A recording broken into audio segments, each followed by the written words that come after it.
पहली बार ऐसा हुआ जब गणतंत्र दिवस की परेड में महिलाओं की भागीदारी 70% से भी ज्यादा थी।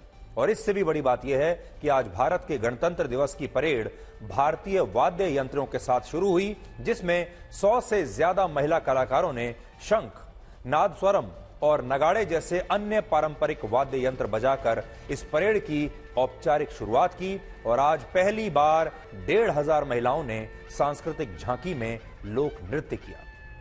और आज आजाद भारत के इतिहास में पहली बार ऐसा हुआ जब कर्तव्य पथ पर तीनों सेनाओं से महिला की एक विशेष टुकड़ी ने परेड में हिस्सा लिया। और पहली बार ही अर्धसैनिक बल और पुलिस की टुकड़ियों का नेतृत्व भी महिला सैनिकों द्वारा ही किया गया। और केंद्रीय सशस्त्र बलों की टुकड़ियों में भी इस बार महिला सैनिकों ने हिस्सा लिया है। ये कितनी बड़ी बात है और ये कितना बड़ा बदलाव आज पूरे देश को और पूरी दुनिया को देखने को मिला है। इसके अलावा हर साल परेड में बीएसएफ, सीआरपीएफ और सशस्त्र सीमा बल से डेयर डेविल्स की जो टीम मोटरसाइकिल पर खतरनाक करतब दिखाते हुए कई योग मुद्राएं बनाती हैं, उस टीम में भी पहली बार महिला कर्मियों के एक विशेष समूह ने हिस्सा लिया। यह भी पहली बार हुआ। और आज पहली बार तीनों सेनाओं की महिला अग्निवीरों का एक जॉइंट दस्ता भी इस परेड में शामिल हुआ। और फ्लाई पास्ट में भी पहली बार 15 महिला पायलट्स शामिल हुई, जिन्होंने फ्लाई पास्ट में रफाल, सुखोई 30 और मिग 29 जैसे लड़ाकू विमान उड़ाकर आसमान में कई तरह की आकृतियां बनाई। और सबसे बड़ी बात यह है कि इस बार की परेड में केंद्र सरकार और राज्य सरकार की 26 झांकियां निकाली गईं और इनमें भी ज्यादातर झांकियां नारी सशक्तिकरण पर ही केंद्रित थी। और इनमें भी इसरो की झांकी इस बार चंद्रयान 3 को समर्पित थी, जिसमें चंद्रमा पर उस शिव शक्ति बिंदु को दिखाया गया जहां चंद्रयान 3 ने सुरक्षित लैंडिंग करके पिछले साल एक नया इतिहास रचा था। यानी जब आप नए भारत की इस गणतंत्र दिवस परेड को देखेंगे तो इसमें आपको नारी शक्ति नजर आएगी। इसमें आप ये भी समझ सकते हैं कि नरेंद्र मोदी जब से भारत के प्रधानमंत्री बने हैं तब से महिला सशक्तिकरण पर उनका हमेशा विशेष ध्यान रहा है। बेटी बचाओ बेटी पढ़ाओ, प्रधानमंत्री उज्ज्वला योजना, 3 तलाक, राजनीति में महिलाओं को आरक्षण, भारतीय सेना में महिलाओं के लिए permanent commission, national defence academy में महिलाओं का प्रवेश और महिला सुरक्षा के लिए 11 करोड़ शौचालयों का निर्माण कराकर प्रधानमंत्री मोदी ने पहले दिन से ही महिला सशक्तिकरण को हकीकत में बदला है। और इसी का नतीजा है कि जब देश की महिलाएं ये सारे काम देखती हैं, ये सब कुछ अपनी आंखों के सामने होते हुए देखती हैं, तो वो चुनाव में प्रधानमंत्री मोदी को अपना वोट भी देती है। परेड में फ्रांस के 95 सैनिकों का भी एक मार्चिंग दस्ता शामिल हुआ। और आज पहली बार ऐसा हुआ जब गणतंत्र दिवस के फ्लाई पास्ट में किसी दूसरे देश के विमान शामिल हुए हैं। इनमें फ्रांस की वायुसेना के रफाल फाइटर जेट्स और multi role tanker transport aircrafts ने फ्लाई पास्ट में हिस्सा लिया। यह भी पहली बार हुआ है। और फ्रांस के राष्ट्रपति इमैनुअल मैक्रों इस समारोह में मुख्य अतिथि रहे, जो भारत की पहली महिला आदिवासी राष्ट्रपति द्रौपदी मुर्मू के साथ इस पारंपरिक बग्गी से कर्तव्य पथ पर पहुंचे। और यह वही बग्गी है जो बंटवारे के समय भारत को टॉस जीतने के बाद मिली थी। इस बग्गी की भी एक बड़ी दिलचस्प कहानी है जो आज हम आपको सुनाएंगे। हमारी आजादी के समय इस बग्गी का इस्तेमाल ब्रिटिश वाइसरॉय किया करते थे, लेकिन बंटवारे के दौरान जब भारत और पाकिस्तान के प्रतिनिधि ये तय नहीं कर पा रहे थे कि ये बग्गी किसके हिस्से में जाएगी, ये भारत को मिलेगी या पाकिस्तान को मिलेगी, तब एक सिक्के को उछालकर इसका फैसला हुआ, यानी तब टॉस किया गया। और क्योंकि भारत ने इस टॉस को जीत लिया, इसलिए ये बग्गी पाकिस्तान को नहीं बल्कि हमें मिल गई। क्या आप जानते हैं कि 26 जनवरी 1950 को भारत के पहले गणतंत्र दिवस की परेड उस समय के राजपथ पर नहीं हुई थी, बल्कि यह परेड इरविन स्टेडियम में हुई थी, जिसका नाम भारत के ब्रिटिश वाइसरॉय लॉर्ड इरविन के नाम पर रखा गया था। और यह दिल्ली में है।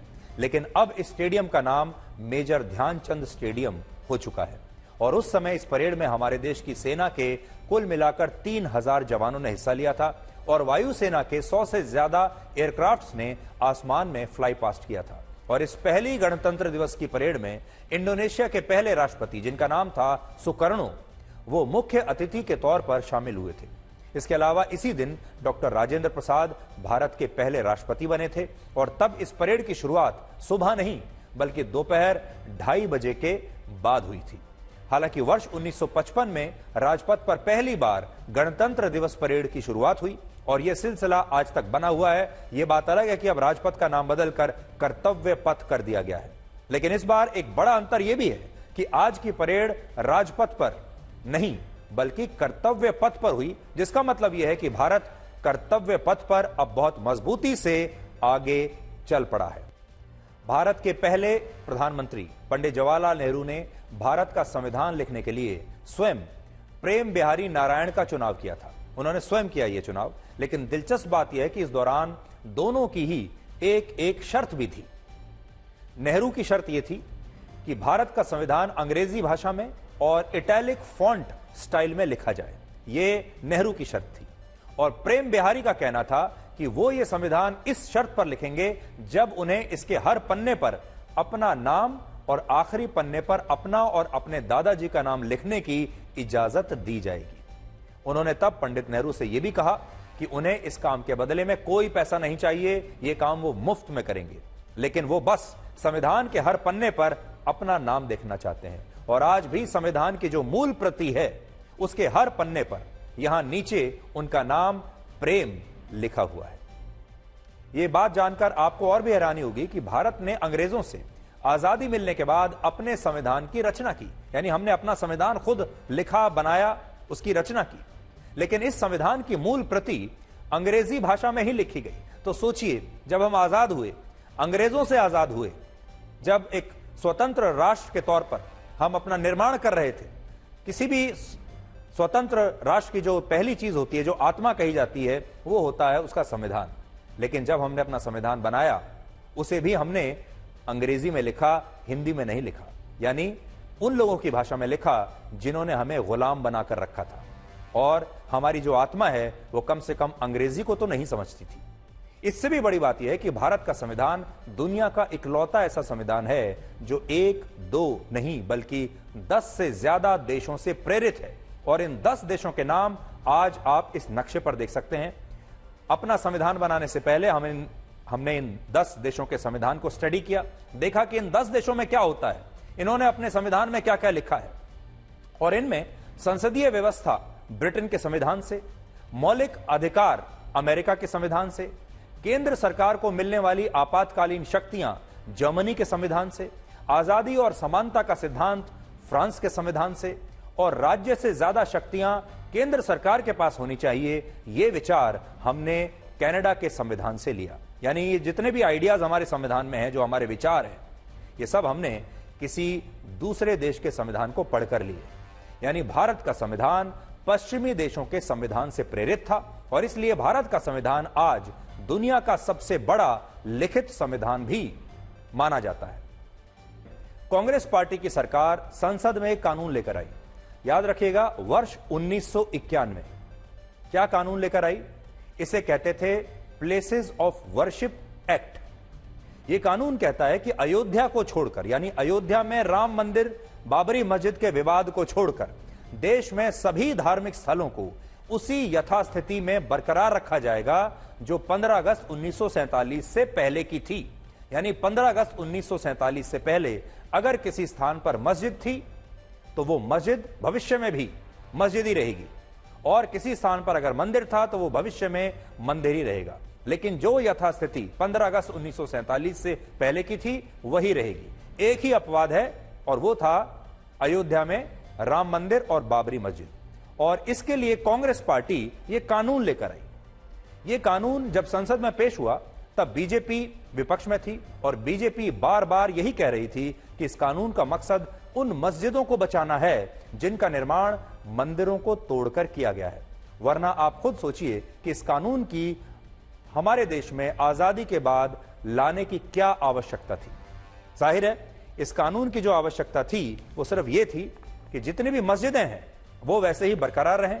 अब किसी और मस्जिद पर, बाबरी मस्जिद के बाद किसी और मस्जिद पर और कोई विवाद ना हो पाए, यह मंशा थी इस कानून को लाने की। इससे भी बड़ी बात यह है कि जब इस कानून पर लोकसभा में बहस हो रही थी, जब बीजेपी के सांसद रासा सिंह रावत ने कहा कि इस कानून में अयोध्या के अलावा कम से कम मथुरा के श्री कृष्ण जन्मभूमि के मामले को और काशी के ज्ञानवापी मामले को भी अपवाद के तौर पर शामिल करना चाहिए, क्योंकि इन दोनों ही स्थानों पर मुगलों ने मंदिरों को तोड़कर मस्जिदें स्थापित की थी। लेकिन कांग्रेस ने इस बात को तब नकार दिया और स्वीकार नहीं किया। कांग्रेस ने देश में मंदिर तोड़कर बनाई गई सभी मस्जिदों को बचाने के लिए यह कानून बनाया और यह सब कुछ संविधान और लोकतंत्र के नाम पर हो रहा था। लेकिन अब एएसआई ने अपनी सर्वे रिपोर्ट में यह बता दिया है कि काशी में ज्ञानवापी मस्जिद के नीचे एक बड़ा और भव्य मंदिर था और इस मंदिर के मलबे और अवशेषों से ही ज्ञानवापी मस्जिद का निर्माण हुआ था। और मैं है वही हमारी आत्मा है। The Lord Rama, Lord Shri Krishna and Lord Shiva of Kashi Vishwanath are the ideals of our culture. My amendment is that the birthplace of Lord Shri Krishna, Mathura and Kashi Vishwanath, Shiv Shankar's temple, be kept out of the purview of the bill just as the Ram Janmabhoomi has been kept out. तो उस समय भी 1991 में भी BJP का यही stand था। अब देखिए उस समय लाल कृष्ण आडवाणी जी ने क्या कहा था। उन्होंने कहा, Mr. Speaker, sir, I do not know how much helpful this bill would be, but I certainly know that we are not solving those problems which are behind all the tension, and we are passing this bill to create tension at the places where it is not existing. I and my party do not want to be associated in passing of this bill. Therefore, Mr. Speaker, sir, with your permission, we walk out of the house. और उसके बाद लाल कृष्ण आडवाणी ने कहा कि हम walkout करेंगे, हम इस कानून का हिस्सा नहीं बन सकते। और तब कांग्रेस पार्टी की तरफ से श्री दिग्विजय सिंह, जो राजगढ़ से सांसद थे, उन्होंने कहा, sir, this can not be allowed, it is highly objectionable, their conduct is highly objectionable, the chair must take note of this. उन्होंने आगे भी कहा, sir, this is disgusting, their behaviour has always been disgusting. तो जब BJP इसका विरोध कर रही थी तो दिग्विजय सिंह ये कह रहे थे कि जो आपका व्यवहार है ये शर्मनाक है, ये डिसगस्टिंग है। कि भारत में, पूरे भारत में, भारत के करोड़ों परिवारों में इस बात की चर्चा क्यों हो रही है कि 22 जनवरी को भगवान राम की जिस प्रतिमा में उनकी प्राण प्रतिष्ठा हुई, वो प्रतिमा उस प्रतिमा से अलग थी जिसका निर्माण कर्नाटक के मूर्तिकार अरुण योगीराज ने किया था। आज हमने इस दावे की पड़ताल की और हमें यह पता चला कि यह दावा कुछ हद तक सही भी है और कुछ हद तक गलत भी है।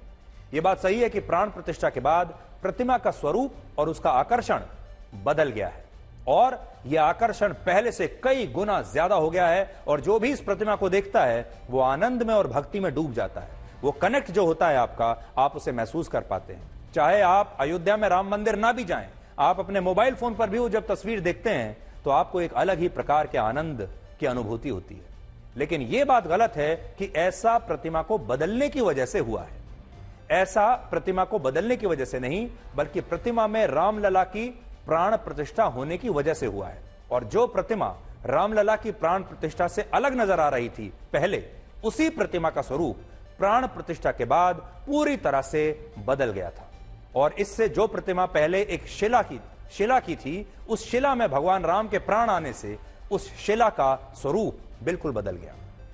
और यही वजह है कि उस दिन जिस किसी ने भी प्राण प्रतिष्ठा के बाद रामलला की उसी प्रतिमा को देखा और उनकी आंखों के दर्शन किए, उनके नेत्रों से दर्शन किए उनके नेत्रों के, तो यह प्रतिमा लोगों को जीवंत लग रही थी और लोगों की आंखों में रामलला की प्रतिमा को देखकर एक साथ आंसू आ गए थे।